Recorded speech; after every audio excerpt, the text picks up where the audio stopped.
오늘 우리들에게 주시는 하나님의 말씀은 출애굽기 25장 23절에서 40절까지 말씀입니다.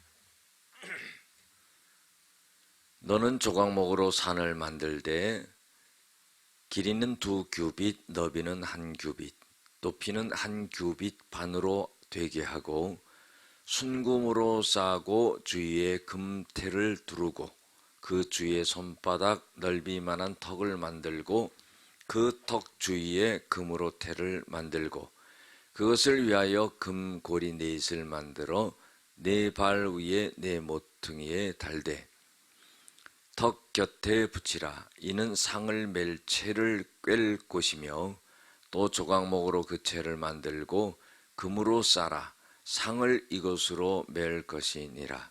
너는 대접과 숟가락과 병과 붓는 잔을 만들되 순금으로 만들며 상 위에 진설병을 두어 항상 내 앞에 있게 할지니라. 너는 순금으로 등잔대를 쳐 만들되 그 밑판과 줄기와 잔과 꽃받침과 꽃을 한 덩이로 연결하고 가지 6을 등잔대 곁에서 나오게 하되 다른 3가지는 이쪽으로 나오고 다른 3가지는 저쪽으로 나오게 하며 이쪽 가지에 살구꽃 형상의 잔색과 꽃받침과 꽃이 있게 하고 저쪽 가지에도 살구꽃 형상의 잔색과 꽃받침과 꽃이 있게 하여 등잔대에서 나온 가지 6을 갖게 할지며 등잔대 줄기에는 살구꽃 형상의 잔넷과 꽃받침과 꽃이 있게 하고 등잔대에서 나온 가지 6을 위하여 꽃받침이 있게 하되 2가지 아래 한 꽃받침이 있어 줄기와 연결하며 또 2가지 아래 한 꽃받침이 있어 줄기와 연결하며 또 2가지 아래에 한 꽃받침이 있어 줄기와 연결하게 하고 그 꽃받침과 가지를 줄기와 연결하여 전부를 순금으로 쳐 만들고 등잔 7을 만들어 그 위에 두어 앞을 비추게 하며 그 불 집게와 불똥 그릇도 순금으로 만들지니 등잔대와 이 모든 기구를 순금 1달란트로 만들되 너는 삼가 이 산에서 내게 보인 양식대로 할지니라. 아멘. 오늘은 왕이신 하나님의 임재 앞에 사는 삶이라는 제목으로 함께 은혜를 나누고자 합니다. 오늘 보면은요, 이 하나님의 성막에는 성소와 지성소가 있습니다. 그런데 그 성소와 그 지성소가 있는데 그 지성소에 있는 이 떡상과 그 다음에 등잔대 이런 것에 대해서 이제 나옵니다. 보면은요, 오늘 전체적으로 보면은 모든 기구를 갖다가 조각목으로 만들고 그 다음에 금으로 다 싸는 그런 장면이 나옵니다. 여러분들, 금으로 전부 입히는 것은 단순하게 금이 비싸기 때문에 그런 의미가 아니죠. 여러분들, 금속 중에서요, 모든 금속은 녹이 씁니다. 그러나 금은요, 녹슬지 않아요. 그래서 그게 비싸고 귀한 거죠. 그러니까 우리 믿음도 정금 같은 믿음이 돼야 되죠. 그래서 욥도 뭐라고 고백합니까? 자기가 이렇게 단련을 받고 난 후에는 자기가 정금같이 나온다, 그런 표현을 하잖아요. 그래서 금이라는 것은 그런 의미입니다. 그래서 우리가 금 같은 믿음, 또 정금이라 그러면은 99%의 순도를 가진 그런 금이다, 이런 의미죠. 자, 오늘 23절에서 28절까지 보면은요, 상에 대해서 나옵니다. 상을 만드는 것. 이 상은 진설병을 얹어 놓는 상이에요. 여러분들, 이 진설병은 매 안식일마다 떡을 여섯 개 해가지고 양쪽으로 12개를 쌓아 놓습니다. 그래서 하나님 앞에 진설을 하죠. 그런데 이것은 누룩을 넣지 않습니다. 그런데 이 떡 하나가 얼마만큼의 부피가 되냐 하면은 한 그 페트병 1리터짜리 있잖아요. 그거 한 4-5개 분량의 그 고운 가루를 갖고 거기다가 기름을 섞고 또 뭐냐면은 소금을 잘 섞어 가지고 만드는 거예요. 그러니까 떡 하나가 작은 게 아니에요. 굉장히 큰 거지요. 그리고 그 떡이 정확하게는 어떻게 생겼다 말할 수가 없지만 둥글게 돼서 그 안에는 이렇게 좀 도나스처럼 이렇게 그 뻥 뚫린 그런 게 아니었나 이렇게 학자들이 말을 합니다. 그러니까 지금으로 말하면 뭐 지금 우리가 그렇게 먹는 게 피자가 있잖아요. 그 엄청난 큰 피자지요. 페트병 5병 분량의 그 밀가루를 갖고 크게 만들었으니까 얼마나 커요. 그걸 갖다가 이쪽 6개, 이쪽 6개 이렇게 딱 옆으로 해서 올립니다. 그런데 그 떡을 올려놓는 그 상이 기레기는 어떠냐면은 지금 성경에는 규빗이라고 나와요. 여러분들 규빗은 쉽게 말해서 이 팔꿈치에서 이 손가락 끝까지 길이 정도 된다 생각하면 돼요. 그러니까 한 45cm 정도 되는 거죠. 그러면은 이 진설병을 올려놓는 그 떡상은 얼마나 느냐 하면은 뭐 그렇게 크지는 않아요. 가로 90cm 정도, 세로 45cm 정도. 딱 그 떡을 올려놓을 수 있는 그 정도의 사이즈예요. 그것을 조각목으로 만드는 겁니다. 그 조각목은 오늘날로 말하면 아카시아 나무예요. 단단한 나무죠. 거기다가 그거를 다 금으로 입힙니다. 금으로 입히고요. 거기에도 또 고리를 만들고 또 채를 만들어요. 채는 뭐냐면 이런 긴 멜 수 있는 봉을 만드는 거예요. 그래서 하나님의 성물을 옮길 때는 항상 어떻게 해요? 이렇게 매어 갖고 옮겨야 돼요. 하나님의 법궤도 이 메고 옮기지 않아 가지고 많은 사람들이 죽고 어려움을 당했죠. 그러니까 그 떡상을 갖다가 만들고 금으로 씌우고 그 다음에 그 진설병을 갖다가 전부 6개씩 올립니다. 이 진설병에 대해서 조금만 더 설명을 하면 나중에 기회가 있겠지만은요. 이 진설병은 고핫 그 자손이 만듭니다. 고핫 자손이 만드는데 갈모라고 하는 그 가문에서 만드는데 아주 특수 기술을 사용해가지고 만들어서 이건 누구한테도 알려주지 않는다는 거예요. 그래서 그 고핫 자손의 갈모 가문이란 가문이 계속적으로 그걸 만드는 거예요.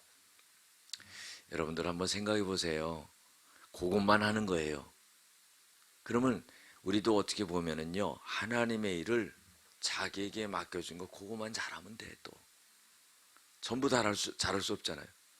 여러분들 목사도요, 교회에 뭐 이것저것 신경 쓰고 할 일이 얼마나 많겠어요.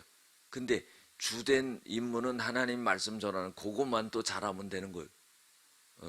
여러분들도 마찬가지예요. 뭐 꽃꽂이면 꽃꽂이, 뭐 성가대, 뭐 찬양대면 찬양대, 뭐 그냥 한 가지만이라도 잘하면 되는 거예요. 그래서 이 가문은 그렇게 그것을 합니다. 그리고요, 이 떡은 일주일에 한 번씩 가는 거예요. 안식일마다 제사장이 들어가서 그거를 가는데, 전에 내려오는 말에 의하면은요, 안식일마다 그거를 갈기 때문에 일주일의 시간이 지났음에도 불구하고 그 떡이 굉장히 신선했다는 거예요. 여러분들, 그거는 뭘 의미합니까?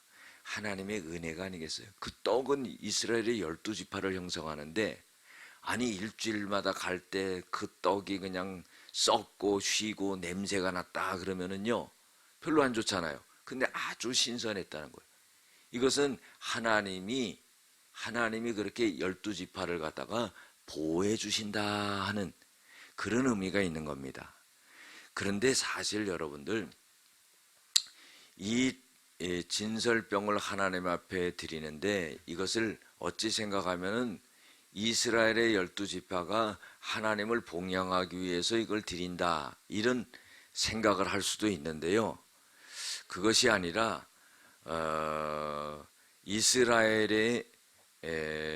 이스라엘이 하나님을 갖다가 기억하기 위해서 드려지는 것이다, 이렇게 생각을 해야 된다는 겁니다.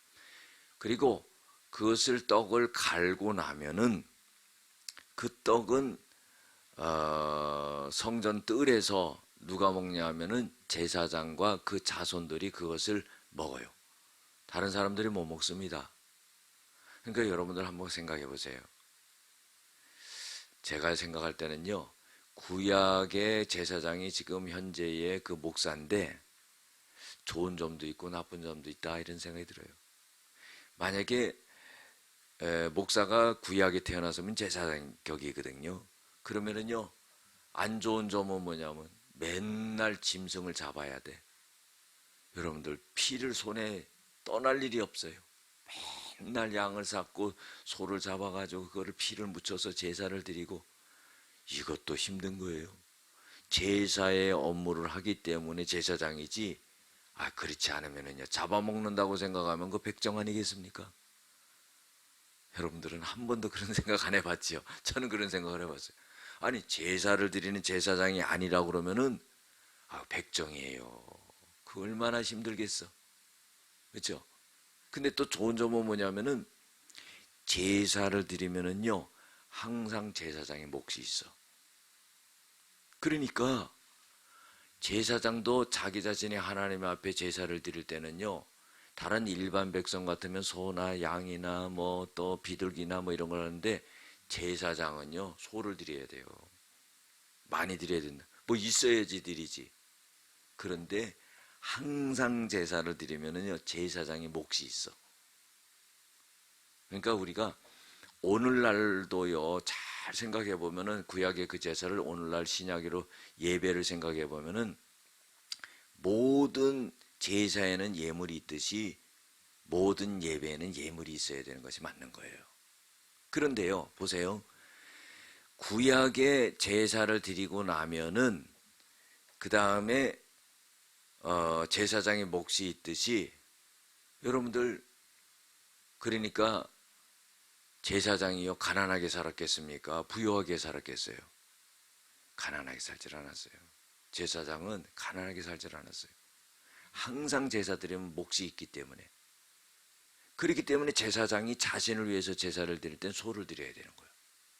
그러니까 여러분들, 우리가 하나님께서 우리에게 그렇게 제사 드릴 때 하시는 말씀을 잘 보면은요, 하나님은 많이 가진 자는 많이 드리라 이거예요. 적게 가진 자는 적게 드리라. 그래서 가난하다고요 예물을 드리지 말라 그런 적이 없어요. 너 가난하냐? 그럼 집비둘기 드려라. 집비둘기도 없어요. 그러면 네가 산에 가서 산비둘기 잡아가지고 드려. 그러니까 예물 없는 제사가 없는 거예요. 그러니까 우리가요 중요한 것은 뭐냐 하면은 예물만 드린다는 게 중요한 게 아니라, 하나님은 왜 가난한 사람에게도 그 예물을 받으시냐면은 하나님에게 향한 그 마음을 갖다가 표현할 수 있는 길이, 겉으로 표현할 수 있는 길이 그거밖에 없는 거예요. 예. 그러니까 그렇게 함으로 인해서 하나님이 복을 주시겠다 하는 거죠. 그리고 왜 짐승을 드렸냐면은 피의 제사가 돼야 되기 때문에 그래요. 내가 죽어서 피를 흘려야 되는데 대신 그 짐승이 피를 흘려 죽었다 하는 거죠. 자, 오늘 말씀이 좀 길어지는데요.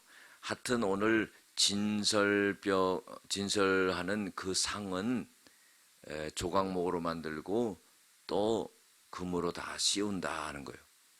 또 29절에도 보면은 대접과 숟가락도 전부 어떻게 해요? 순금으로 만든다 하는 거예요.